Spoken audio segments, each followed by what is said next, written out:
नाज़रीन, तीन चार बड़ी अहम डेवलपमेंट हैं। एक तो पंजाब असम्बली में हुकूमत साजी के लिए जोड़ तोड़ अपने अरूज पर पहुंच चुका है। चौधरी शुजात हुसैन जो पाकिस्तान मुस्लिम लीग के सरबराह हैं, उन्होंने बड़ा वाज़े और दो टोक ऐलान कर दिया है, जिसके नतीजे में पाकिस्तान मुस्लिम लीग नून की सफ़ों में तो खलबली मच गई है। ताहम आसिफ अली जरदारी साहब ने पंजाब में हुकूमत साजी के हवाले से बैरिया टाउन के सरबराह मलिक रियाज की खिदमात हासिल कर ली गई हैं और इस सिलसिले में हम आपसे डिटेल भी शेयर करेंगे कि इस वक्त पंजाब में जरदारी साहब और शहबाज शरीफ साहब क्या गेम प्लान जो है वो बना रहे हैं और उसके ऊपर अमल दरामद कर रहे हैं, जबकि दूसरी तरफ पाकिस्तान मुस्लिम लीग नून के कायद और उनकी साहबजादी मरीम नवाज़ शरीफ और नवाज़ शरीफ जो हैं, उनकी जो स्ट्रेटजी है वो ज़रा डिफरेंट है। उन्होंने पब्लिकली पंजाब में ज़िमनी इंतखाबात में शिकस्त को तस्लीम किया और कहा कि मुस्लिम लीग नून को अपनी गलतियों की निशानदेही करनी चाहिए, उनको तलाश करना चाहिए और उनको फिर उन गलतियों का अजाला करना चाहिए। ये वाज़े इशारा था कि पंजाब में जो अवामी मैंडेट है उसका एहतराम की तरफ इशारा था, लेकिन शहबाज शरीफ साहब और जरदारी साहब इस मैंडेट का एहतराम करने की बजाय वो पंजाब अरकान असम्बली की ख़रीदो फ़रोख्त की तरफ बढ़ रहे हैं। यही वजह है कि इस वक्त मुतज़ाद इतलात इस वक्त ये आ रही हैं कि 25 से 50 करोड़ रुपए एक MPA को पेशकश की जा रही है कि वो 22 तारीख को पंजाब असम्बली के इजलास में PTI के बाज़ अरकान को ये पेशकश की गई है कि वो 22 जुलाई के इजलास में वो हाजिर ना हों। इस तरह से परवेज़ इलाही के वोट कम होंगे और हमज़ा शहबाज शरीफ के इम्कानात होंगे कि वो ये जो सेकंड राउंड है इलेक्शन का वज़ारत आला के लिए, उसमें ज़्यादा वोट ले लें परवेज़ इलाही से और वो कामयाब हो जाएँ। इस सिलसिले में इमरान खान के जो तर्जमान है और चीफ़ ऑफ स्टाफ हैं शहबाज गिल साहब, उन्होंने एक ट्वीट भी किया है और उन्होंने कहा है जी कि हमारा एक रुकने असम्बली 25 करोड़ में नून लीग और जरदारी साहब ने ख़रीदा है। अब ये बयान बड़ा तशवीशनाक है अगर ये दुरुस्त है। दूसरी तरफ अगर पंजाब में दो बड़े अहम इजलास हुए हैं, एक इजलास जो इस वक्त हुकूमत में है PMLN पाकिस्तान पीपल्स पार्टी और जो आज़ाद अरकान ये इत्तेहादी, उसके बारे में भी मुतज़ाद इतलात हैं कि बाज़ लोगों का ख्याल है कि वो कोई 170-72 के करीब उसमें मेंबरान शरीक हुए थे। मुनस इलाही साहब ने जो ट्वीट किया उसमें कहा जी कि 144 अरकान शरीक हुए हैं उसमें। और दूसरा एक इजलास पंजाब असम्बली का इजलास हुआ और उसके साथ साथ जो है कि वो पाकिस्तान तहरीक इंसाफ और काफ लीग के जो इत्तेहादी जो इनके अपने अरकान हैं इनका इजलास हुआ, तो उसमें 176 अरकान ने शिरकत की थी। तो टोटल 186 अरकान का नंबर बनता है, लेकिन 176 ने की थी। PTI के ज़राए का कहना है कि जी कि 10 अरकान अभी अपने हलकों में या अपने आबाई इलाकों में हैं और वो आज रात तक किसी वक्त भी लाहौर पहुंच जाएंगे और जो कल इजलास होगा उसमें वो शरीक होंगे। पंजाब असम्बली में मुसलसल दूसरे दिन भी जो वज़ीर आला के इंतखाब के हवाले से सूरत हाल है, उसमें ये इल्ज़ाम लगाया जा रहा है कि जो पुलिस इंतज़ामिया पंजाब हुकूमत और वफाकी हुकूमत जो है कि इसके अंदर रोड़े अटका रही है और सुप्रीम कोर्ट के फ़ैसले पर अमल नहीं हो रहा। उस सिलसिले में दूसरे दिन भी मुतफ़िक़ा तौर के ऊपर करारदाद मज़म्मत जो है वो मंजूर की गई। दूसरी तरफ एक और अहम डेवलपमेंट इकनॉमिक जो एरिया है उसमें ये हुई है कि पाकिस्तान के जो डॉलर रेट है वो मुसलसल बढ़ता जा रहा है और पाकिस्तान के रुपए की कदर में मुसलसल कमी हो रही है और इस हुकूमत को 100 दिन मुकम्मल हुए हैं और इन 100 दिन के अंदर सिर्फ़ और सिर्फ रुपए की कदर में कमी की वजह से पाकिस्तान के मजमूई कर्ज़ों में 4,500 अरब रुपए का इजाफ़ा हुआ है। इन 100 दिनों के अंदर पाकिस्तान की इस हुकूमत ने IMF से या किसी भी बड़े मुल्क से कोई कर्ज़ा नहीं लिया, मासवाए चीन ने जो 2.3 अरब डॉलर जो है वो पाकिस्तान के स्टेट बैंक में जमा करवाए थे, लेकिन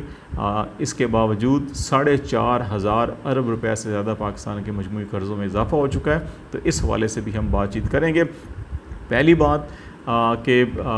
पंजाब में आसिफ अली जरदारी साहब को क्यों ज़रूरत पेश आई कि वो मलिक रियाज जो बैरिया टाउन के सरबराह हैं उनकी खिदमात हासिल कर लें। हमारी इतलात के मुताबिक और मीडिया की इतलात भी इस पब्लिक हो चुकी हैं कि जरदारी साहब की जो पहली मुलाकात हुई है चौधरी शुजात हुसैन साहब के साथ वो कोई इतनी ज़्यादा फ्रूटफुल नहीं रही।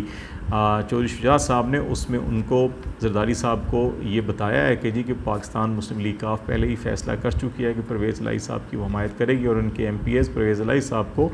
वोट देंगे। ताहम इसके बावजूद उन्होंने कहा कि वो दोबारा अपनी तमाम पार्टी रहनुमाओं से मुशावरत भी करेंगे। इसके बाद आज जो है कि चौधरी शुजात हुसैन साहब की जानिब से बाज़ाब्ता तौर के ऊपर एक पॉलिसी स्टेटमेंट जारी किया गया, जिसमें ये कहा गया कि बड़ा वाज़ेह और दो टोक ये पॉलिसी स्टेटमेंट है, जिसमें ये कहा गया कि उनकी जानिब से या उनकी जमात की जानिब से कोई ऐसा ख़त जारी नहीं किया गया जिसमें MPs को ये हिदायत की गई है कि हमजा शहबाज शरीफ को वोट दें, बल्कि उन्होंने ये ऐलान किया कि पाकिस्तान मुस्लिम लीग काफ जो है वो परवेज़ इलाही के वज़ारत आला के उम्मीदवार को सपोर्ट करेगी, और उनके तमाम MPs जो हैं उनको हिदायत की गई है कि वो परवेज़ इलाही साहब को ही वज़ारत आला के इंतखाब में वोट दें। इस ऐलान के बाद ज़रदारी साहब जब चौधरी शुजात साहब के पास पहले दिन भी गए थे, उस वक्त भी मलिक रियाज़ उनके साथ उनके घर गए थे, और मलिक रियाज़ साहब के बारे में सब दुनिया जानती है कि वो किस तरह से काम करवाते हैं। यही वजह है कि ये कहा जा रहा है कि काफ लीग के अंदर से भी और नून लीग के अंदर से भी जो ज़राए वो ये कहते हैं कि मलिक रियाज़ साहब ने और ज़रदारी साहब ने बेसिकली सालेक हुसैन और रियाज़ पीरज़ादा के ऊपर जो है ताहिर बशीर चीमा के ऊपर जो है वो काम किया था, और उनके ज़रिए से MPs को इन्फ्लुएंस करने की कोशिश की थी और ये पैसों की पेशकश भी की गई थी। लेकिन चौधरी शुजात साहब की तरफ से वाज़ेह और दो टोक बयान के बाद ना सिर्फ काफ लीग के अंदर जो है जिस किस्म की इतलात थी कि उनके अरकान नहीं आएंगे या इख्तलाफात हैं, एक तो वो ख़त्म हुए, दूसरा नून लीग के अंदर बेचैनी पैदा हुई है, जिसके बाद उन्होंने फौरी तौर के ऊपर PTI के MPs के ऊपर काम करना शुरू किया है, और इसमें ज़रदारी साहब भी और मलिक रियाज़ साहब की जानिब से भी और इसमें ये इतलात भी हैं कि जो इंटेलिजेंस इदारे हैं पंजाब के वो भी और मरकज़ के वो भी कुछ अहम किरदार अदा कर रहे हैं कि इनको लोकेट करने में, लोकेशन में, नंबर ट्रेस करने में और इनको एक्सेस, इन तक रसाई हासिल करने में और इनको पेशकशें की जा रही हैं। लेकिन अब देखिए शहबाज गिल साहब तो कहते हैं कि उनका एक MPA 25 करोड़ में बिक गया है। अभी देखना होगा कि 22 तारीख को जब ये वोटिंग होती है तो क्या इनके MPs पूरे होते हैं या नहीं आते, और जो नहीं आते फिर उनका मुस्तकबिल क्या होता है, क्योंकि वो अगर कोई रुकन असम्बली क्योंकि PTI की जानिब से भी और काफ लीग की जानिब से भी बड़ी वाज़ेह हदायत की गई है कि तमाम अरकान असम्बली इस इजलास में शरीक हों और परवेज़ इलाही को वोट दें। इन पार्लिमानी डायरेक्शन की अगर कोई खिलाफ वर्जी करता है तो डेफिनेटली वो आइन की खिलाफ वर्जी के ज़ुमरे में आएगा और फिर दोबारा ये लोग टी सीट हो जाएंगे। और रिसेंटली जो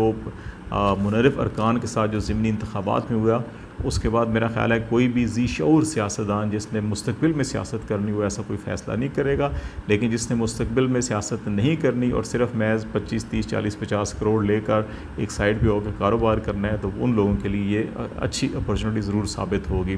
दूसरा अहम मामला कि जो इस वक्त